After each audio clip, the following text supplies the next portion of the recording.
Liburu honetan kontatzen da Gipuzkoako historia, baina kontuan hartu behar da Gipuzkoa ezin dela hartu, kontuan hartu gabe inguruan dauzkan euskal herrialdeak. Azken finean, euskaldunok lurralde honetan gaudela, nahiko frogatuta dago, eta gaur arte bizirik balima gaude herri bezala, gauza gogorra da alde batetik. Zeren eta Euskal Herriaren jatorriaz eta asko idatzi izan du da, Gipuzkoa testuinguru horretan sartu beharko genuke.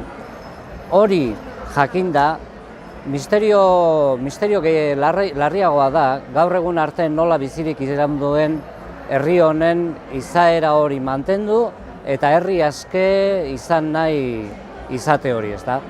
Eta horrek deskubritzen diguna da aintzinarotik gaur daño badagola herri bat lurralde honetan bere garapen propioa izan duduna eta inolako etenari gabe izan duena gaur arte. Egoera desberdinetan, testuinguru desberdinetan, baina gaur arte bizirik.